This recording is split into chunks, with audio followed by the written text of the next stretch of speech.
बिस्मिल्लाहिर्रहमानिर्रहीम अस्सलाम वालेकुम। मैं हूं करामत मुगल और मेरे साथ हैं बशार राजा साहब। पत्रकार हैं, सहाफ़ी हैं, सुप्रीम कोर्ट कवर करते हैं और सबसे ज़्यादा हमारे बहुत अच्छे दोस्त हैं बशार राजा साहब।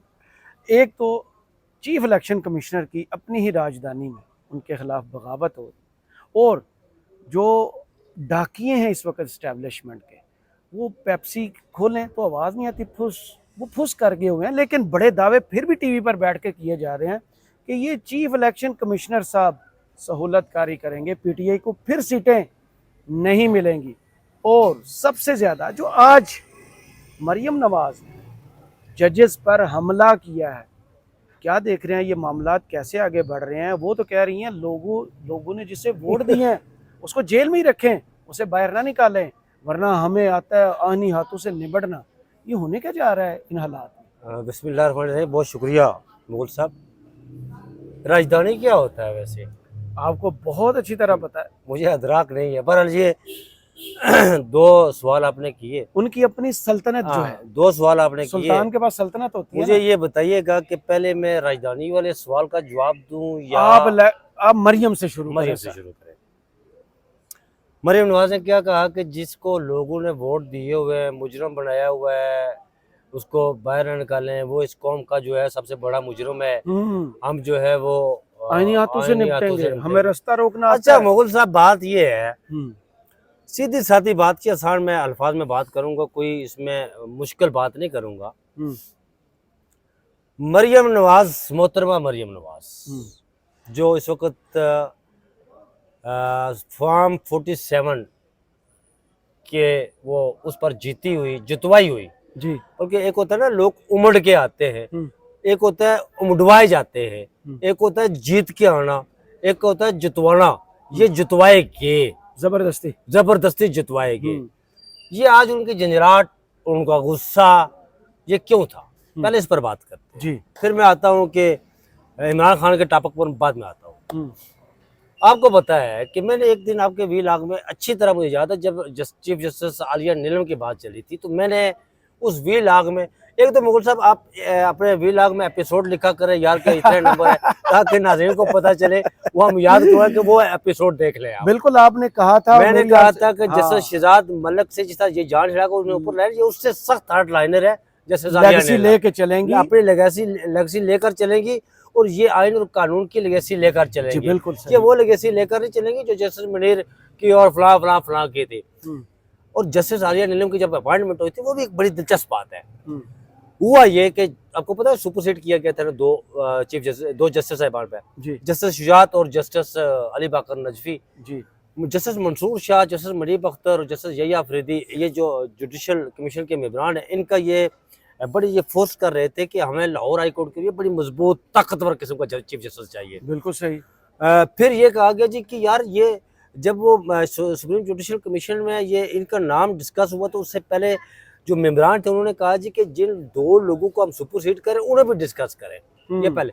अच्छा, फिर जस्टिस मंसूर शाह तो बड़े सियाने जज है, उन्होंने ये कहा जी कि आप जस्टिस बाकर नजफी को भी और जस्टिस शुजात को भी, जो एक्टिंग पीएम थे जी, और उन्होंने वो मुंह मेरा तरफ सदर वहाँ भी 2-4 फेरे लगाए थे। तो उन्हें जस्टिस मंसूर शाह ने कहा था कि आप अपने साथ जो जजेस जिन बेंच में बैठ आपके बेंच में जो जजेस बैठकर काम करते रहे, आप अपनी पसंद से हमें 10-10 जजेस के नाम दे दें, हम उनसे आपकी राय पूछेंगे। सही। वो जस्टिस शुजात ने भी नाम दिया, जस्टिस बाकर नजफी ने भी नाम दिए। जब उनसे राय पूछी तो उन्होंने कहा अल्लाह मेर व लफीज। तो फिर जस्टिस आलिया नीलम का नाम उसी वजह से लेकर ऊपर आए थे। और फिर ये जस्टिस मंसूर शाह के चैम्बर से भी हैं और बड़ी मजबूत उनके हवाले से उन्होंने अपने, जब वो जज थी तो उन्होंने बड़े अच्छे फैसले भी किए। बड़े वो फैसला में डिस्कस भी कर रहे केस के हवाले से, और जो बड़ा शानदार फैसला था और बड़ी मजबूत। और उसका मैंने उस वीलाग में भी बताया था। और उन्होंने जब ये हमारे क्या नाम है chief election commissioner Munshi Sikandar Sultan sahab, ये जब गए चीफ जस्टिस ऑफ पाकिस्तान ने उन्हें पंचायत करने के लिए भेजा था लाहौर हाई कोर्ट में, आइन से गुंजाइश निकालने पंचायत कर रहे हैं। जज जी आप पंचायत करें चीफ जस्टिस लाहौर से। और जो नाम उन्होंने कहा जी वो हमने जो 8 नाम दिए हुए चीफ जस्टिस शहजाद मलिक ने, वही नाम चलेंगे, वही जाएंगे आगे।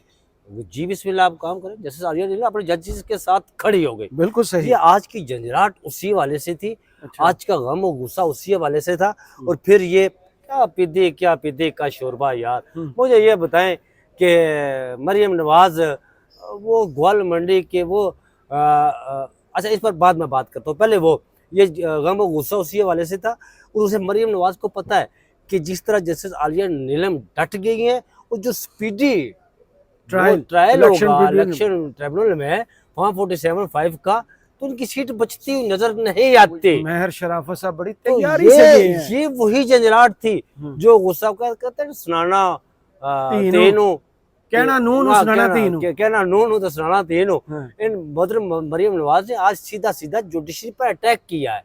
अटैक करने के बाद तो जिस तरह इमरान खान यार मोहतरमा मरियम नवाज मुझे ये बताए कि इमरान खान साहब जो एक आलमी लीडर जिसे दुनिया मानती है, वो यूनाइटेड नेशन में जाकर इस तरह जब तकरीर करता है, फिर इस्लामोफोबिया उसके कहने पर मनाया जाता है इमरान खान। अच्छा मोहतरमा मरियम नवाज, एक बात मैं आपको बता दूं, वो बात क्या है।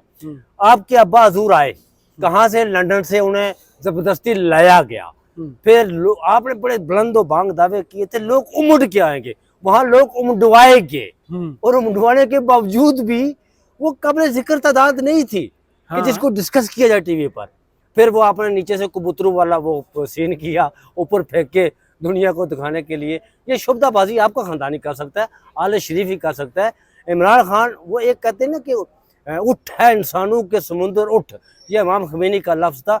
और आपने मोहतरमा मरियम नवाज आपने कई बार देखा होगा, इमरान खान जब कहते हैं ना उठ है इंसानों के समुंदर उठ, तो फिर गिलगित से लेकर ग्वादर तक, फिर कराची से लेकर लाहौर तक, रेगिस्तानों, नखलस्तानों, पहाड़ों, बर्फपोश चट्टानों से लोग उसकी आवाज़ पर लब्बैक कहते हुए वो आते हैं। वो एक घंटे की कॉल पर वो लाखों लोग इकट्ठे कर सकता है इमरान खान। अब कई बार मैंने खुद देखा है, टाइम सिर्फ कॉल पर वो कहे कि मैं 1 घंटा देता हूँ मेरे पाकिस्तानियों, वो हमेशा मेरे पाकिस्तानियों कहकर मुखातब करता है, मेरे पाकिस्तानियों मैं 1 घंटा आपको देता हूँ कि आप मैंने लाहौर यादगार पर मीनार पाकिस्तान पर जलसा करना है, फिर देखना कि मीनार पाकिस्तान किस तरह उनको भूल गया। सुप्रीम कोर्ट से एक तस्वीर बाहर आई थी जी, उनको भूल गया। अडयाला जेल से एक तस्वीर बाहर आई थी। आप कह रही हैं कि वो उस मोहतरमा इमरान खान तो उसके लोगों के 25 करोड़ आवाम के दिलों में मोहब्बत अल्लाह ताला ने डाली है। जो आप जबरदस्ती मोहब्बत नहीं किसी के वो डाल सकते, या बंदूक के नोक पर रख के बंदूक चल जो कुछ तुम मुझसे मोहब्बत नफरत ही करना शुरू हुए। मैं आपके तो यहाँ बंदूक रखो कि तुम मुझसे मोहब्बत करोगे मोहब्बत, ये नहीं हो सकता। वो कहते हैं ना किबला वासिफ अली वासिफ कहते हैं कि अल्लाह जिस पर राजी होता है ना, फिर वो लोगों के दिलों में उसकी इज्जत बढ़ा देता है। वो जो जिधर मुंह करता है ना अवाम लोग और अवाम उसके साथ चलना शुरू हो जाती है। फिर वो भी कहते हैं कि अल्लाह जब किसी को इज्जत देता है ना, तो मुखालफ समत में चलने वाली जो हवाएं भी होती हैं ना, उनमें भी उसके लिए इज्जत और तकरीम रख दी जाती है। आज पाकिस्तान का बच्चा ना सिर्फ मोहतरमा मरियम नवाज, ये चीफ जस्टिस जमाल मंदोखेल के अल्फाज हैं कि हम क्या एक हवलदार के कहने पर साबिक वज़ीर आज़म को गद्दार कह दें, कभी नहीं। मैं आपको ये भी बता दूं कि जब chief justice of Pakistan justice Qazi Faez से हम हल्फ ले रहे थे, तो मैंने उन्हें कहा था कि मैंने आपकी तारीफ़ और तौसीफ़ की। एक वक्त उन्हें मुझसे पूछा कहाँ तारीफ़ और तौसीफ़ की, मैंने कहा हजूर वाला जब आपने इमरान खान को वीडियो लिंक पर बात करने की इजाज़त दी और आपने ये कहा क्या ये बेशक सियासी फोरम नहीं है लेकिन हम आपको बात करने से नहीं रोकेंगे, तो उस वक्त उनकी मन खेज मुस्कुराहट थी चीफ जस्टिस काजी फाइज की। आप तो माशाल्लाह किस क्या वो कहते हैं ये मुंह और शलजम, ये मुंह और शलजम, ये आप ठिप्पर, ये मुंह और ठिप्पर, ये तो ना करें ना। आर्टिफिशियल आपके हर कोलो फेल में, आपकी हर बातों में एक आर्टिफिशियल नजर आता है, एक मसनू चीज नजर आती है। मतलब आप ये मुझे ये बताएं कॉस्मेटिक, मुझे ये बताएं कि यार लीडर इस तरह होता है कि लीडर जेल से बैठ के साल हो गया। लीडर ऐसे होते हैं कि वो तारीख का दायरा मोड़ते हैं। वो लीडर जेल में बैठा हुआ है लेकिन उसने आपका नक का बंद किया हुआ है, ऐसे लीडर होते हैं। दूसरा लीडर सवाल आपने मुझसे नहीं, मैं दूसरी एक बात ज़हन में आ गई। एडहॉक जजों का बड़ा चर्चा हुआ, ये एडहॉक जज ला रहे हैं, वो एडहॉक जज ला रहे हैं, ये एडहॉक जज जा रहा है, वो एडहॉक जज आ रहा है। ये काजी साहब तो कहते थे बड़ा बोझ है मुकदमात का, तो मुझे इजाफी जज चाहिए। काजी साहब पहले एक हफ्ते की छुट्टी पर, अब जो नई काज लिस्ट आई है उस पर छुट्टी पर। काजी साहब एक तरफ कहते हैं ढाक जज चाहिए, दूसरी तरफ हड़ताल, कलम छोड़ हड़ताल पर चले गए। चीफ जस्टिस काजी फाइज साहब, एक बहुत बड़ा मसला है जनाब। वो मसला ये है कि 9 माह हो गए ना सितंबर, ये कौन सा माह, जून जुलाई 9 जा माह रहा है 10 दिन कह लें, 12 दिन कह लें, इतने हो गए। 9.25 माह महीने हो गए जी, 9 माह नहीं 9.25 महीने हो गए। हम्म, तो चीफ जस्टिस साहब को ये पिछले 9 माह उन्हें वो अंबार तले मुकदमात नजर नहीं आए उन्हें। हम्म, ये टाइमिंग देखें, हाँ मखसूस नशिस्तों का फैसला आना, फिर 4 जजेस के नॉमिनेट। हमारे पास खबर आती है ना रात को, उस दिन मैंने फाइल की खबर, मैंने देखा कि ये क्या है खबर। मैंने देखा जी कि वो तो 4 उन्होंने जज हीरे ढूंढे। रिटायर्ड नॉमिनेट कर दिए जनाब, अडाक 3 साल के लिए। तो वो लिखा हुआ 3 साल के लिए जनाब। काजी साहब वैसे ये कहीं सोचिएगा बैठकर अकेले में ना तनाई में, कि आपके साथ काम करने वाले जज जो आपके दाएं बाएं बैठा करते थे जब आप बेंच के सरबराह हुआ करते थे, ये वही जज है जो आपके साथ बैठा करते थे दाएं बाएं। इन्होंने इनकार कर दिया। इस इनकार पर सोचिएगा कि इन्होंने इनकार क्यों किया, इसके पीछे क्या कहानी है। आपके साथ काम करने वाले जज अगर आपके साथ काम करने से इनकार कर रहे हैं तो इट मीन्स खराबी उनमें नहीं है जो इनकार कर रहे हैं, खराबी कहीं और है।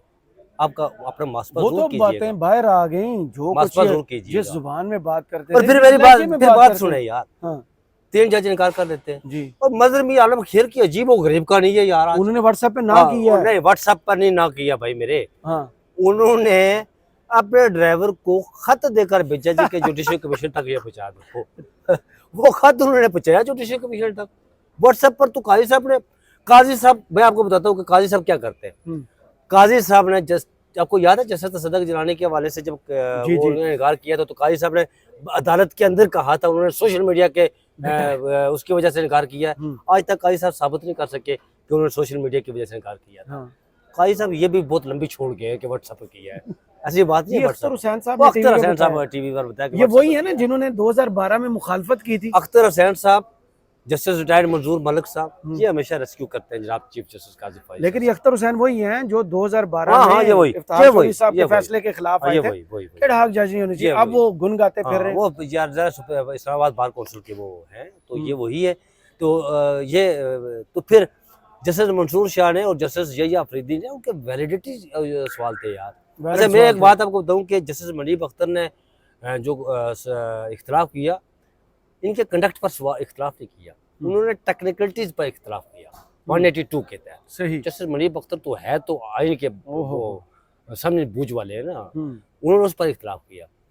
और मुझे ये बताएं कि जस्टिस यहिया अफरीदी और जस्टिस मंसूर शाह कहते हैं कि जी उस बंदे ने इनकार कर दिया, तो फिर इसकी मंजूरी क्यों दे रहे हैं? जबरी क्यों दे रहे हैं? जबरी कहा जी के एकदम फिर मिनट माजिद वो नहीं आएंगे काजी साहब, उन्हें पता है। वही जो दिन में हमने बात की थी मतीउल्लाह जान और हमने, कि वो चाहते हैं कि बेंच में तो उनके साथ किसी ने बैठ लेफ्ट राइट पे एक ढाक जज बिठा के जो मैं बेंच की सरबराही करूं, लेकिन वो मेरे ख्याल में नहीं है। काजी साहब अगर आपने चीफ जस्टिस आपने ढाक जजेस का लगाना ही है, बहुत ही शौक है, बिल्कुल लगाना चाहिए। अगर वो शौक है तो जस्टिस एजाज अफसर को ले आए यार। हैं? हाँ जस्टिस एजाज अफसर को ले आए। वो डरते हैं, वो बहुत लाइक जज है, ना करें। बहुत लाइक जज थे जस्टिस एजाज अफसर ने, तो यार क्राइम के बहुत बड़े जज थे। तो फिर उन्हें लाए। अगर वही करना है अगर आपने, तो फिर जस्टिस अजमत सैयद को ले आए यार। हाँ क्यों, वो भी तो साथी है। खोसा साहब, गुलजार साहब सारे हैं। नहीं खोसा साहब नहीं आएंगे क्योंकि वो चीफ जस्टिस रहे, गुलजार साहब भी चीफ जस्टिस रहे, तो इनको ले आए यार। ये आपके चीफ जस्टिस साहब इनको ले आए, ये आपके साथ काम करते रहे। काजी साहब कहीं से भी गुंजाइश निकाल लेंगे। जस्टिस अजमत सैयद है, जस्टिस एजाज अफजल है, उनको ले आए यार। जैसे मुज़ाहिर अकबर नकवी को तो आप यार देखिए बात सुने, मुझे आगे जाने दे, वीडियो लंबी हो रही है। मुझे नकवी को भी ले आए, वो फौजदारी के मुकदमात के एक्सपर्ट है यार। पता वो इनसे सबसे बहुत लाइक है। आगे आए सामने वाली बिल्डिंग में चीफ इलेक्शन कमिश्नर साहब वो इजलास बुलाते हैं, उनके एम्परे मेंबरान उनके खिलाफ खड़े हो जाते हैं कि अब बस जो लाहौर से आपको जवाब मिला हमारी तरफ से वो जवाब ले ले। बार वो बीच में फिर रह गई ना जो डाकिये वाली आपने बात, वो इसके बाद लाता हूँ ना जी, जोड़ूंगा ना इसको। अच्छा पहले ये इजलास बता दें, उसके बाद कि चीफ इलेक्शन कमीशन कैसे ना कर सकते, उसके बाद में आते हैं ना जी। जो इमरजेंसी का भोंपू बजाया जा रहा है, इमरजेंसी की आज बात हुई ना, तो पहले ये इलेक्शन कमीशन के इजलास की बताए ना, उसके ओ बाद भाई मैं आपको इलेक्शन बताता हूँ। कमीशन के इजलास की जो हुआ आज, जिसमें दो मेंबरान खड़े हो गए पंजाब और सिंध के, उन्होंने कहा भाई जी। बस एनफ इज एनफ। और ये क्रेडिबल सोर्स से सिकंदर सुल्तान हाँ। Raja sahab, hmm, chief election commissioner of Pakistan, जनाब हजूर वाला, हम्म, जनरल यहिया की औलाद से पूछे वो औलाद उनकी कहाँ के साल में रह रही है। आप जस्टिस मुनीर की औलाद से, उनकी औलाद तो होगी, हम्म। पूछे जरा उनसे कि औलाद मुंह छुपाती फिर रही है उनकी औलाद। जनरल यहिया खान की भी औलाद मुंह छुपाती फिर रही है। जनरल वो मुशर्रफ नाम भी जनरल मुशर्रफ की औलाद मुंह छुपाती फिर रही है। वो किसी को बताते नहीं है। जनरल यहिया की औलाद बताती नहीं है कि हम जनरल यहिया के बेटे हैं। ये जसर मुनीर की औलाद किसी को बताती नहीं कि हम, वो रोज दिन रात भर, दिन रात में वो डिस्कस इस होता है। सोसाइटी में नहीं हुजूर रह सकते वाला, वो। आप तारीख में, आपका नाम तारीख के स्याह तरीन बाब में लिखा जा चुका है। ये सुप्रीम कोर्ट भी कह चुकी है। आपके कंडक्ट पर सवालात उठाए गए हैं। पूरी दुनिया आपके कंडक्ट पर सवालात उठा रही है। आप इस कुर्सी के साथ, ये कुर्सी इसके साथ चिमटे हुए, ये कब तक आपके पास रहेगी? मतलब कोई कोई कोई बकोले वो सियालकोट के रंगबाज और जुगतबाज, कुछ ग्रेस होती है, कोई हया होती है, कोई शर्म होती है। आपकी जगह कोई और होता तो कब का इस्तीफा देकर घर जा चुका उसके लिए होता। वो थोड़ी- बताता कि मैं कहाँ इस्तेमाल हुआ, मैंने किसके बूट चाटे थे, मैं किसके कहने पर इस्तेमाल हुआ था। उनके बिहाफ पर दावे किए चीज जा रहे हैं। कौन से दावे? फैसल बावड़ा, ओ यार फैसल बावड़ा, एक मिनट मेरी बैठे, बात सुने सुने मेरी बात सुने, मैंने बहुत सारी वीडियो में सुनता हूँ। वो बैठ के किस हैसियत में ये दावा कर सकता है कि चीफ इलेक्शन कमिश्नर जो है वो नशिस्तें नहीं देंगे, मीडिया को नशिस्तें नहीं मिलेंगी। वही दावे जो वो एस्टेब्लिशमेंट के डाकिये पहले कर रहे थे, सहाफत का जिन्होंने लिबादा ओढ़ा हुआ है, वो जो फुस करके अब दिमाग अच्छा सुन उनके मैं हो बात गए। फैसल वाडा नहीं, इन सबको डाकियों को भी बीच में, ये सारे डाकिये ये मुझे ये बताएं कि ये फैसल वावड़ा वही है ना जो बूटू तले आजाद स्टेटर होने का दावा करते हैं? बूटू तले इंडिपेंडेंट कहता है और है डिपेंडेंट। ये बूटू तले दबे हुए आजाद स्टेटर है यार, सीधी बात किया करें ना आप। इंडिपेंडेंट क्या हुआ और डिपेंडेंट क्या हुआ जनाब? डिपेंडेंट फैसल वाडा को कौन जानता है यार, छोड़े। फैसल वाडा साहब, आप वही है, आपके अंदर शर्म हो ना, हाँ। तो आप न्याज चुरुल ना बेचे। आप अपने कई जो आपने कहा है माजी में ना, उस पर माफी मांगे कौम से। आप वही है, आपने कहा था कि इमरान खान के कपड़े भी उसका साथ छोड़ देंगे। छोड़ा साथ के इमरान खान के कपड़ों ने? नहीं छोड़ा। क्यों? वो आज उसकी बेगम के साथ डट कर खड़ी हुई है।